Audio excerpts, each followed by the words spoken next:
A young girl is seen running in panic, barefoot and dressed in light clothing, in a harsh, cold environment. The voiceover of the girl contrasts sharply with her physical situation. She collapses in the snow and sobs. This takes place during winter on the Wind River Indian Reservation, where Cory Lambert, a non-local hunter, is tracking and shooting wolves. Cory drives to Lander to meet his ex-wife Wilma and pick up their son Casey. Though they show some signs of disagreement, they remain on good terms. Cory glances at a picture of the girl, and Wilma tells him that if she gets the job, they'll need to discuss Casey's transport. Cory reassures her not to worry about it. Cory teaches his son how to ride a horse and tells him he loves him. Cory takes Casey to his maternal grandparents' home on the Wind River Indian Reservation because Casey's mother is attending a job interview. Cory gets along well with his in-laws and asks Casey's grandfather, Dan Crowhart, about a steer that was killed. Cory examines the trails and footprints, concluding that the man was killed by a mother lion and her 2 cubs, demonstrating his exceptional hunting skills.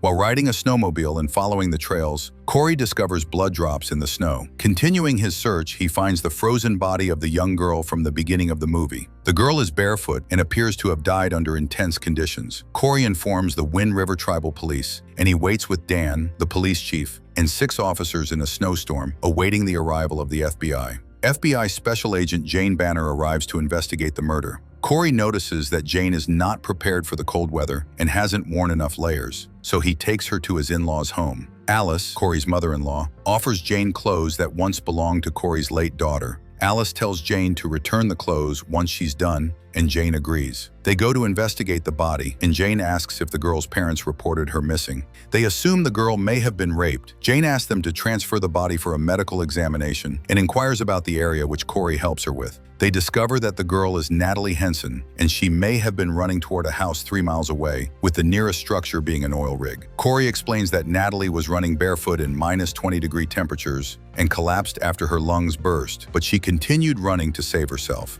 Cory also tells Jane that Natalie was from the northern Arapaho tribe. Jane, impressed by Cory's knowledge and skills, asks him to assist with the investigation. Ben informs Jane that Natalie was with her boyfriend, so her parents never reported her missing. Autopsy results confirm that Natalie was sexually assaulted by multiple people and died in extreme cold due to lung rupture, confirming Cory's earlier explanation. Jane is frustrated to learn that Natalie's father allowed his daughter to stay with her boyfriend without knowing his name. Jane attempts to question Natalie's mother, Annie, but realizes that Annie is too distraught to provide answers. Cory visits the Hanson house to mourn, and Jane is deeply disturbed by the situation. Jane, along with Cory and Ben, heads to the nearest crime scene, the house of drug addict Sam, which serves as a hideout. Sam tries to flirt with Jane until she reveals her identity, at which point his demeanor changes. He sprays gas at both of them, causing eye pain. Cory, hiding behind the house, knocks out 2 other men who try to escape. Jane and Sam engage in a gunfight, during which Jane shoots and kills him. One of the drug addicts, Chip Henson, Natalie's brother, begins to cry upon hearing that his sister was raped and killed.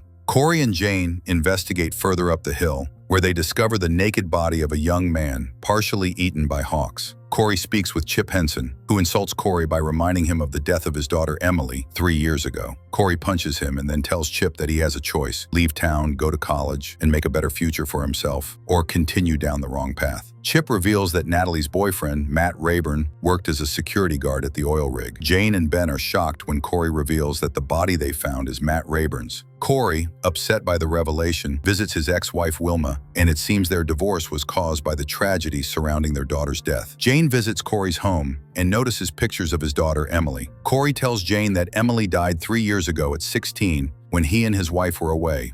Emily was at a party with friends and was found dead in the snow. The case remains unsolved, and Cory became a hunter seeking revenge. Jane quietly cries in the bathroom after hearing Cory's story and reads a poem written by Emily, which hangs on the wall. The voiceover from the beginning of the movie is revealed to be Emily reciting this poem. Jane thanks Cory for his help and now understands why he is assisting her. Jane, along with Ben, Cory, and other officers, visits the drill site to investigate Matt Rayburn's death. Cory takes another route and is informed by security guards that they haven't seen Matt for a few days and that he had a fight with Natalie. Jane notices bruises on 2 of the guards and begins to question their words and actions. Cory retraces the crime scene and discovers that the path leads directly to the drill site. Pete, a guard, accidentally mentions Natalie's death, which causes Jane to grow suspicious. Tensions rise, and security guards nearly draw their guns on one another, but Jane uses her FBI skills to disarm the situation. Cory rushes toward the drill site to warn Ben, but is unsuccessful. The security guards take the officers to the sleeping quarters of the drill crew. In a flashback, Natalie arrives at Matt Rayburn's quarters, and they make plans for their future. Pete, drunk, teases the couple, and a fight ensues between him and Matt.